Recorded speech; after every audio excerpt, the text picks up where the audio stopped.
Olá, meus amados, a paz do Senhor a todos. Nós estamos aqui na nossa jornada da leitura, como ler a Bíblia, essa jornada que nós vamos ler a palavra de Deus por completo. No episódio de hoje nós vamos falar sobre João capítulo 3. Pega a sua Bíblia, abra ela aí também e nos acompanhe. E vamos entender o que Deus quer falar conosco através da sua palavra, amém? João 3, versículo 1 diz assim: Havia entre os fariseus um homem chamado Nicodemos, autoridade entre os judeus.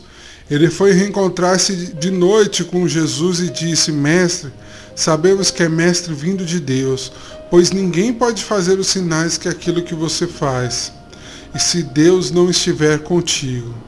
Versículo 3. Jesus respondeu: em verdade te digo que ninguém pode ver o reino de Deus se não nascer de novo. Então lhe perguntou Nicodemos: como um homem velho pode nascer? Poderá entrar no ventre da sua mãe e nascer pela segunda vez? Jesus respondeu: em verdade te digo que, se alguém não nascer da água e do Espírito, não pode entrar no reino de Deus. Amém? Quero dar um pause aqui só para falar algo que o Espírito Santo de Deus, ele revela na sua palavra. Nesse intermédio aqui dessa conversa entre o mestre, que era o mestre Nicodemos, com o mestre que é o Senhor Jesus, dos dois mestres da palavra, o Senhor Jesus, ele fala algo maravilhoso para ele. Ele fala assim: olha, em verdade te digo que ninguém pode ver o reino de Deus se não nascer de novo. Nicodemos tinha acabado de dizer para o Senhor Jesus que estava vendo os milagres que ele estava fazendo. E Jesus vira para ele e fala assim: mas olha, tem o reino de Deus a ser revelado, mas é necessário nascer de novo. Muitas das vezes na nossa vida, meus irmãos, nós só enxergamos os milagres. Muitas das vezes nós estamos indo para a igreja e só vendo os milagres, o poder de Deus manifesto. Mas o que o Senhor Jesus quer verdadeiramente revelar para nós não é somente o seu poder, os milagres, mas Ele quer revelar o reino de Deus, que é o domínio do Senhor, é a autoridade de Deus, é a paz sobrenatural, é o estabelecimento da vontade plena de Deus sobre as nossas vidas. Isso é o reino de Deus. Reino de Deus não é comida nem bebida, meu irmão, mas é poder de Deus, esse poder que realiza, esse poder que transforma, esse poder que traz paz, esse poder que muda a história de vidas. É isso que Jesus estava falando para Nicodemos. Nicodemos, você é o mestre da lei, tem visto milagres, mas eu te proponho algo: se nascer de novo, você não vai ver só milagres, você vai ver o reino de Deus manifestando na tua vida, amém? Vamos continuar versículo 6. O que é nascido da carne é carne, e o que é nascido do Espírito é Espírito. Não te admires se eu dizer para ti: necessário vos é nascer de novo. O vento sopra para onde quer e ouve sua voz, mas não sabe de onde vem e nem para onde vai. Assim é todo aquele que é nascido do Espírito. E perguntou Nicodemos: como pode ser isso? E Jesus respondeu: tu és mestre em Israel e não entende o que te digo essas coisas? Em verdade te digo que nós dizemos o que conhecemos e testemunhamos aquilo que vimos. Mesmo assim não aceitais o meu testemunho. Amém? Jesus estava falando para Nicodemos: olha, Nicodemos, você vai ter que exercitar o seu coração e a sua fé, porque eu estou falando algo que é sobrenatural, algo que é elevado para o seu entendimento natural. Se você se agarrar com as coisas naturais, com a carne, como ele diz assim, que ele que é nascido da carne é carne, mas o que é nascido do Espírito é Espírito, se você se amarrar com aquilo que você está vendo, com o seu entendimento da sua cabeça, do seu intelecto natural, você nunca vai compreender aquilo que é proposto pelo Espírito Santo de Deus, aquilo que é proposto pelo reino de Deus na tua vida. É necessário largar estas coisas e abrir o teu coração para que você possa receber a instrução do Espírito Santo, que aqui é representado como um vento. Ele sopra o vento, você não vê, mas você ouve a sua voz. Mas aquele que é nascido do Espírito é como esse vento que é levado por Deus para onde Ele quer. Então ele está falando, esse ensinamento é simbolizado por este vento que você não está vendo com o seu intelecto natural. Porém, se você abrir o seu coração, você vai ouvir do reino de Deus, lá do céu, a instrução que o Espírito Santo de Deus tem preparado para a tua vida. Esse é o vento de Deus sobre a tua vida. E aí ele diz assim, olha, você é mestre, e você ainda não compreende essas coisas, você precisa abrir o teu coração.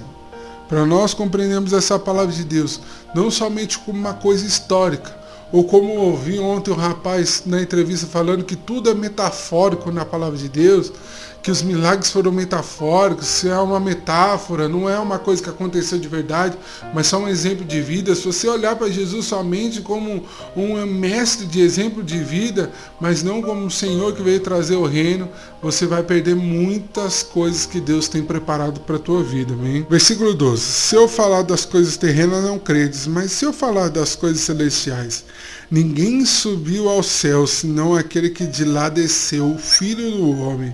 Assim como Moisés levantou a serpente no deserto, também é necessário que o Filho do Homem seja levantado, para todo aquele que nele crê não pereça, mas tenha a vida eterna. Aqui ele fala de uma promessa da palavra de Deus, que o Filho do Homem seria levantado no madeiro, para que todo aquele que olhar nele e enxergasse além das suas feridas, mas enxergasse a sua cura, que é a representação daquela serpente no meio do deserto que Moisés levantou.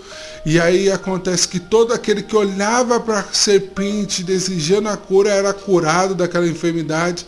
Da mesma maneira, se nós olharmos para Jesus, não enxergando somente o Jesus morto, martirizado, mas enxergando nele a fonte da vida, todo aquele que nele crê não vai perecer, mas vai ter a vida eterna. E aí vem o versículo áureo da palavra de Deus, é o versículo mais importante. Muitos teólogos falam disso, eu concordo com isso, que é o versículo mais importante de toda a palavra de Deus, que está em João 3,16. Porque Deus amou o mundo de tal maneira que deu o seu Filho unigênito, para que todo aquele que nele crer não pereça, mas tenha a vida eterna. Aqui está a essência de Deus para nossas vidas. Aqui está a essência do Senhor para nós. Ele nos amou e entregou o seu melhor, que era o Filho unigênito, para cada um de nós. Para cada uma das pessoas que estão nesse mundo. Mas aqui ele fala, só vai receber naquele que crê. Aquele que crê no Senhor Jesus. Esse não vai perecer, mas vai ter uma vida eterna com o Senhor. A essência de Deus é amar a todos, mas cada um de nós temos que decidir receber desse amor de Deus. Pode ser que Deus tenha derramado seu amor sobre a tua vida e você tenha falado, mas eu não sei. Você precisa crer, porque você crê, você vai receber. Se você não crê, não vai receber, meus irmãos. É isso que diz a palavra de Deus. Versículo 17. Pois Deus enviou seu Filho ao mundo, não para que julgasse o mundo, mas para que o mundo fosse salvo por ele. Quem nele crer não é condenado, mas quem não crê já está condenado, pois não crê no nome do Filho unigênito de Deus. E o julgamento é este: a luz veio ao mundo e os homens amaram as trevas em lugar da luz, pois as suas obras eram más. Porque todo aquele que pratica o mal odeia a luz e não vem à luz, para que as suas obras não sejam expostas. Mas quem pratica a verdade vem para a luz, a fim de que se manifeste as suas obras que são feitas em Deus. Amém? Eu vou dividir o capítulo 1 em 2 episódios, que ele é muito importante, muito interessante. No outro episódio eu vou seguir para terminar esse capítulo, mas nós vamos dar ênfase naquilo que está escrito aqui nesse pedaço. É isso que eu disse, a necessidade de uma atitude de crer no Senhor. Quando nós cremos em Deus, nós nos expomos ao Senhor. E muitas das vezes nessa exposição a Deus, nós vamos começar a observar dentro de nós muitas coisas que nós não se agradamos, que sabemos que também não agrada a Deus. E é necessário que nós abrimos o nosso coração e se arrependemos diante dele. Porque a própria palavra de Deus diz em 1 João que se nós confessarmos nosso pecado, fomos com Ele em arrependimento, Ele é fiel e justo para nos perdoar. Mas é necessário nós chegarmos a Ele, chegarmos à luz, sair da obscuridade, sair das trevas, ir para a luz. Muitas das vezes a gente fala, não vou porque eu preciso melhorar, porque eu preciso disso. É o que? São as trevas querendo nos engolir. E as trevas não querem fazer nada de bom para você, ela só quer mesmo, irmão, é dragar a tua vida, acabar com essa tua história. Por isso que quando você pensa em se achegar a Deus, a fraqueza muitas das vezes quer tomar o teu coração, quer trazer dúvida a ti. Por quê? Porque a luz de Deus vai sarar a ferida. Mas para sarar a ferida, muitas das vezes ela mexe, ela dói. Mas quando Deus sara a ferida, meu irmão, aí é perfeito, como diz o livro de Oséias. Ele sarou a ferida em nós. Oséias 3. Ele sara a ferida nas nossas vidas. Deixa Deus sarar a tua vida, amém? Amanhã nós seguimos com a segunda parte desse capítulo. Deus abençoe.